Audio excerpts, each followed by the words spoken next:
ये संसार क्या है, 14 रात लोग क्या है, मेरी आत्मा क्या है, सारा का सारा दर्शन परमात्मा महावीर देवी ने कराया। आज तक मेरे मन में एक बार फिर से पूछना चाहूंगा, भगवान महावीर क्या थे वो प्रश्न नहीं है, भगवान महावीर को पाने के बाद भी हम क्या है वो प्रश्न है। I would like to know from you, Bhagwan Mahavir क्या थे वो प्रश्न नहीं। एक हिंदुस्तान के श्रेष्ठतम अमीर के साथ तुम्हारी यदि सोबत हो, आप ये बोलो कि महाराज साहब 15 साल से उनकी मेरी फ्रेंडशिप है जबरदस्त, और फिर भी आप झोपड़पट्टी में रहते हो, तो आपको पूछने का मन होता है 15 साल से इस हिंदुस्तान के अमीर के साथ दोस्ती करने के बावजूद भी अभी तक भी यदि झोपड़पट्टी में रहता है तो अमीर के साथ तूने फ्रेंडशिप क्या की। वही प्रश्न आज भगवान महावीर हमें पूछते हैं।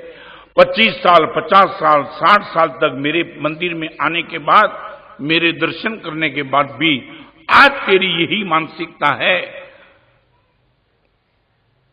तो मेरी भक्ति करने के बाद तूने पाया क्या। मैं आपसे एक प्रश्न पूछना चाहता हूं, हम महावीर को बदलना चाहते हैं कि महावीर को पाकर के खुद को बदलना चाहते हैं?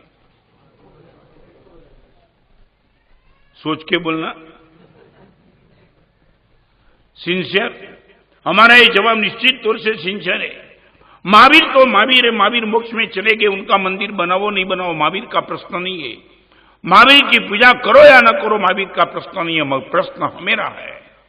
महावीर को पाने के बाद भी हमारी यही मानसिकता यदि बनी रही, वही तूफान, वही क्रोध, वही वासना, वही लोभ, वही दुश्मनी, महावीर को हमने पाया क्या?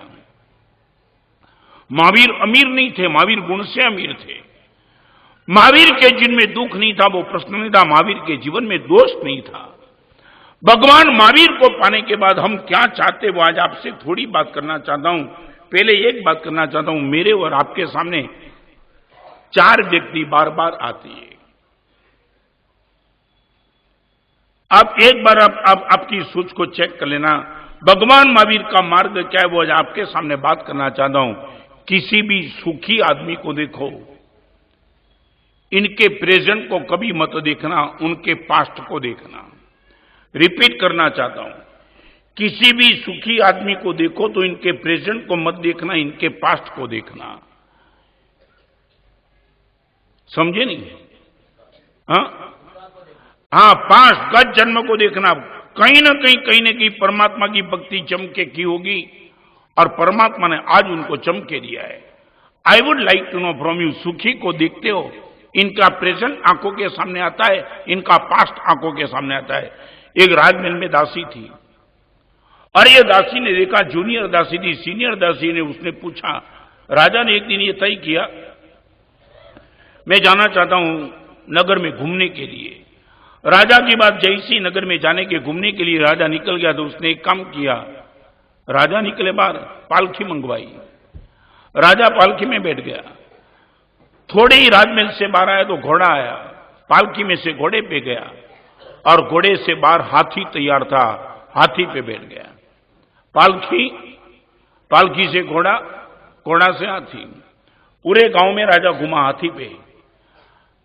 शाम का टाइम हुआ, सवारी पूरी हो गई, हाथी से नीचे उतरा घोड़े पे, घोड़े से नीचे उतरा पालकी पे, पालकी से गद्दी पे। अभी एक प्रश्न आया, जैसे ही राजा रात को लेटा था गद्दी में, राजा के इर्द गिर्द 4-5 नौकर आकर के राजा के पैर दबाने लगे। जो जूनियर दासी थी ना, उसने सुनियर को पूछा कि समझ में नहीं आता है। उसने बोला समझ में क्या नहीं आता है? उसने ये पूछा, हाथी चढ़ा, घोड़ा चढ़ा और चढ़ा सुखपाल, कब का था क्या हे सखी अब दबावे पाऊं? ये थका कब? हमने तो देखा कि थका तो नहीं, सीधा गद्दी, घोड़े पे, घोड़े से हाथी पे, हाथी से पालकी पे, पालकी पे फिर गद्दी में सो रहा है। सारे दिन में उसने कुछ काम नहीं किया, फिर भी उनके पैर दबाने वाले 5 और मेरे पैर दबाने वाले कोई नहीं, हम तो थके। हाथी चढ़ा, घोड़ा चढ़ा और चढ़ा सुखपाल, कब का था क्या ये सखी अब दबावे पाऊं? ये जूनियर दासी का प्रश्न था और सीनियर दासी ने जवाब दे दिया। मान लिया कि तेरा प्रश्न सही है, फिर भी उनका मैं जो उत्तर देती हूं सुन ले। भू सोया, भू माने जमीन, भू सोया, भूखा रहा, कहीं ना कहीं वो जमीन पे सोया, किसी जन्म में सोया, भूखा रहा, माने तपस्या बहुत कर दी, सया शीत और ताप, ठंडी और गर्मी जो भी आई उसने सहन कर दी।